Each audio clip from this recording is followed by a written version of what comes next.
Hello friends, आज हम एक न्यू चैप्टर स्टार्ट करने वाले हैं जिसका नाम है डायरेक्शन और जिसको हिंदी में बोलते हैं दिशाएं। ये किसी भी पेपर में आने वाला सबसे इंपॉर्टेंट क्वेश्चन है और किसी भी पेपर में इस चैप्टर से कम एक क्वेश्चन जरूर पूछा जाता है। तो डायरेक्शन का क्वेश्चन सॉल्व करने से पहले आपको सबसे पहले दिशाओं का ज्ञान होना जरूरी है। इसलिए दिशाओं का ज्ञान करने के लिए आज हम आपको दिशाओं का ज्ञान कराते हैं। तो जनरली सबको पता होता है कि दिशाएं 4 प्रकार की होती हैं, पूर्व, पश्चिम, उत्तर और दक्षिण। लेकिन डायरेक्शन का क्वेश्चन सॉल्व करने के लिए हमें सिर्फ 4 नहीं 8 दिशाओं को पढ़ना होगा और वे 8 दिशाएं कौन सी होती हैं आज हम आपको बताएंगे। तो जैसा कि हमने आपको बताया कि जनरली 4 दिशाएं सबको पता होती हैं, जो होती हैं ईस्ट, वेस्ट, नॉर्थ, साउथ, जिसको हिंदी में बोलते हैं पूर्व, पश्चिम, उत्तर और दक्षिण। लेकिन डायरेक्शन का क्वेश्चन सोल्व करने के लिए सिर्फ ये 4 दिशाएं ही काफ़ी नहीं है। इसके अलावा जो 4 दिशाएं होती हैं वो होती हैं north east, south east, south west, north west. तो ये 8 दिशाएं डायरेक्शन का क्वेश्चन सोल्व करने के लिए सबसे इंपॉर्टेंट है और इन 8 दिशाओं का ज्ञान सभी बच्चों को होना चाहिए, क्योंकि अगर आपको इन 8 दिशाओं का ज्ञान नहीं होगा तो आप डायरेक्शन का क्वेश्चन सोल्व नहीं कर पाएंगे।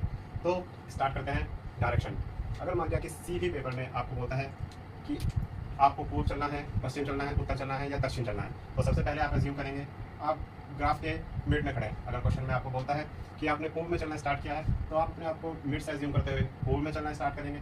अगर क्वेश्चन में आपको बोला जाता है कि आपने पश्चिम में चलना स्टार्ट किया है तो आप अपने आप को मिड में रखते हुए पश्चिम से चलना स्टार्ट करेंगे। अगर आपको बोलता है कि आपने उत्तर में चलना स्टार्ट किया है तो आप अपने आप को मिड में एज्यूम करते हुए उत्तर में चलना स्टार्ट करेंगे। और अगर आपको बोलता है कि आपने दक्षिण में चलना स्टार्ट किया है तो आप अपने आप को मिड में एज्यूम करते हुए दक्षिण में चलना स्टार्ट करेंगे। ये हुई 4 दिशाएं। और अगर आपको बोलता है आपने नॉर्थ ईस्ट में चलना स्टार्ट किया है, यानी कि उत्तर पूर्व में चलना स्टार्ट किया है, तो आप अपने आप को मिड में एज्यूम करते हुए नॉर्थ ईस्ट में चलेंगे।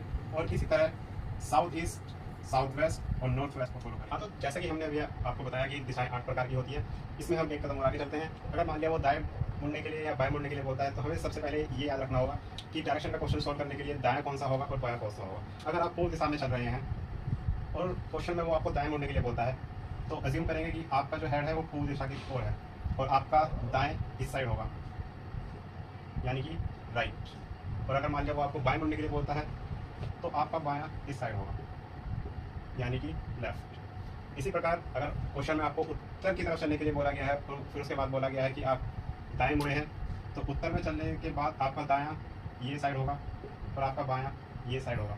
इसी प्रकार अगर आप पश्चिम में चले हैं तो आपका दायां ऊपर की साइड होगा और आपका बायां नीचे की साइड होगा। और अगर आप दक्षिण की तरफ चले हैं तो आपका दायां इस साइड होगा, यानी कि राइट, और आपका बायां इस साइड होगा, यानी कि लेफ्ट।